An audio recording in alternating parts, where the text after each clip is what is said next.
무서운 이야기를 하면 반드시 어깨를 털어야 한다.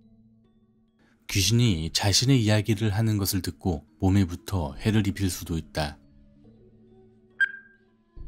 갑자기 필요 없는 어떤 물건이 이상할 정도로 갖고 싶다면 집에 급히 돌아가야 한다. 그 물건에 붙은 귀신이 당신을 홀리는 것이다. 모르는 번호로 전화가 와서 아무 말이 없다면 대답하지 말고 빨리 끊어야 한다. 알 수 없는 존재가 목소리를 따라 집안에 들어올 수도 있다. 스산한 느낌이 들면 주변을 밝게 해야 한다. 늘 주변이 어둡고 혼자 있는 시간이 긴 사람은 자기도 모르게 빙의되는 경우가 많다. 기가 센 사람은 귀신이 자기 몸에 들어와도 빙의된 것을 모른다. 입에 들어간 느낌이 없었는데 갑자기 입에 잘린 머리카락이 들어가 있다면 조심해야 한다. 며칠 전 장례식장에 다녀온 적이 없는지 생각해봐야 한다. 같은 책상 자리에 1시간 이상 앉아있지 않는다. 해로운 존재가 오래 머무를 수 있는 사람의 몸을 찾고 있는 경우가 있다.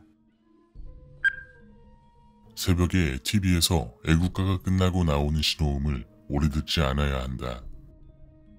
갑자기 귀가 멍하다면 누군가가 당신의 양쪽 귀를 막고 있는 것이다. 이유 없이 심장이 빨리 뛰거나 숨이 쉬어지지 않는다면 당장 그 자리를 피해야 한다. 무언가가 당신의 숨통을 죄고 있는 것이다. 편두통이 이상할 정도로 심하면 흰 끈으로 머리를 꽉 묶어야 한다. 갑자기 편안해진다면 이유를 알 수 있을 것이다. 잠에서 깼을 때 자신이 무언가 하고 있는 것을 발견한다면 잠자는 장소를 옮기고 TV를 켜서 재밌는 프로그램을 틀어놔야 한다. 심심한 귀신이 밤마다 몸을 잡고 장난을 치고 있는 것이다. 꿈속에서 귀신이 나타난다면 잠이 깨기 전 귀신이 원하는 것을 줘야 한다. 물론 당신의 영혼이 아닐 경우에만 해당된다.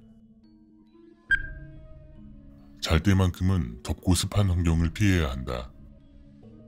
더워서 뒤척인다고 생각했던 것이 사실은 귀신이 활동하기엔 최적의 장소여서 귀신이 놀기 위해 건드려서 깨우는 것이다. 가위를 늘리는 상황에 정면을 보았을 때 몸은 움직이고 있지 않고 아무것도 없다면 재빨리 몸의 경직을 풀어야 한다. 눈을 감았을 때 가위를 눌리는 것은 꿈이지만 눈을 떴을 때 눌리는 가위는 꿈이 아니다. 커튼을 쓸모없이 길게 내리면 안 된다. 그 아래에서 귀신이 당신을 지켜볼지도 모른다. 전신 거울을 돌려놓지 않는다. 거울을 보지 않는 순간 그 안에서 아까 입력되었던 내 영혼이 무슨 일을 당하고 있을지 모른다.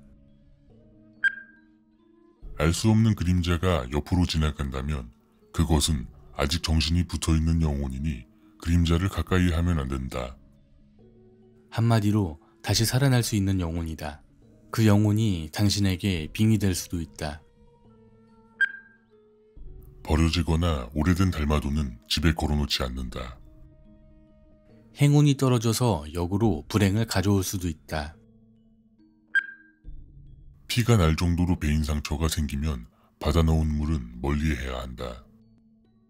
냄새는 물과 만나면 멀리 퍼지는 습성이 있어서 피를 원하는 귀신이 어디선가 찾아오는 경우가 있다. 일부러 어두운 곳을 찾지 않는다. 귀신은 당신이 어두운 곳에 일부러 찾아온 것을 알면 짓궂은 장난을 친다. 잘 때 의자를 빼놓고 자면 안 된다. 당신이 잘 때 귀신이 의자 위에 앉아서 당신을 쳐다볼 수도 있다. 잘 때 이불을 머리 끝까지 덮지 않는다. 저승사자가 죽은 사람인 줄 알고 데려갈 수도 있다. 화장실에 오래 앉아있지 않는다. 귀신이 당신의 머리카락을 다쓴다면 당신은 죽게 된다. 냉장고와 장롱 위를 비워두면 안 된다. 귀신이나 저승사자가 당신을 데려가기 위해 그 위에서 당신을 지켜보고 있다. 문지방을 밟으면 안 된다. 그곳에 있는 지방령이 당신을 괴롭히는 경우가 있다. 잠이 문득 깼을 때 옆을 돌아보면 안 된다. 귀신이 옆에서 당신을 쳐다볼 때가 있는데 만약 눈이 마주친다면 당신을 데려갈지도 모른다. 옷장을 열어놓으면 안 된다. 동서양을 불문하고 옷장 속 귀신의 존재는 유명하다.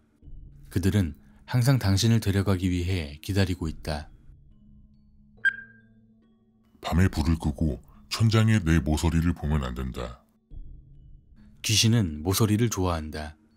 당신에게 빙이 될 수도 있다.